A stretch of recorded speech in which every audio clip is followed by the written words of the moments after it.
नमस्कार, आप देख रहे हैं ब्राह्मण शिरोमणि और मैं हूं दिव्या। आज हम बात करेंगे दलित उत्थान की मशाल थामने वाले ब्राह्मण नेता कृष्णनाथ शर्मा के बारे में। देश में दलितों के उत्थान के नाम पर अनेक आंदोलन हुए, कई योजनाएं बनी, लेकिन पहले मुगलों और फिर अंग्रेजों द्वारा हमारे समाज में घोले गए सामाजिक विभेद को चुनौती देकर दलितों को मुख्य धारा से जोड़ने का बीड़ा वास्तव में ब्राह्मण समाज के कुछ साहसी व्यक्तियों ने ही उठाया। असम के कृष्णनाथ शर्मा ऐसे ही एक ब्राह्मण नेता थे, जिन्होंने अपनों से दूर होते दलित समाज को मुख्य धारा में लाने का प्रयास किया। 28 फरवरी 1887 को असम के जोरहाट में जन्मे कृष्णनाथ शर्मा एक समृद्ध ब्राह्मण परिवार से थे।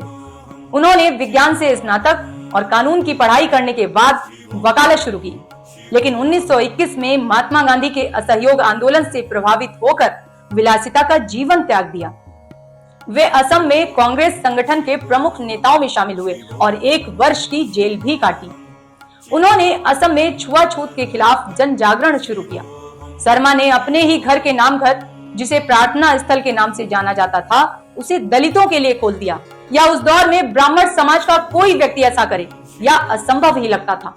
1934 में जब महात्मा गांधी असम आए तो उन्होंने इसी नामघर का उद्घाटन किया, जो आज कृष्ण आश्रम के नाम से जाना जाता है। कृष्णनाथ शर्मा ने शिक्षा, स्वास्थ्य और ग्रामीण विकास के क्षेत्र में भी असम में कई पहलें की। उन्होंने निरक्षरता दूर करने, स्कूल व अस्पताल स्थापित करने और सड़कों के निर्माण जैसे कार्यों में अग्रणी भूमिका निभाई। 2 फरवरी 1947 को उनका निधन हो गया, लेकिन वे अपने पीछे ऐसी विरासत छोड़ गए जो बताती है कि समाज सुधार केवल भाषणों से नहीं, बल्कि साहसिक कर्मों से होता है। कृष्णनाथ शर्मा इस बात का प्रतीक हैं कि दलित उत्थान की वास्तविक शुरुआत उसी वर्ग ने की जिसे कथित तौर पर सामाजिक विशेषाधिकार प्राप्त था और जिसने मानवता के लिए अपने ही कथित विशेषाधिकारों का त्याग कर दिया। इसी के साथ अगले एपिसोड में फिर मिलूंगी आप सभी के साथ एक नए ब्राह्मण कुल के अन्य दीपक के साथ। तब तक के लिए जय सिया राम, वंदे मातरम।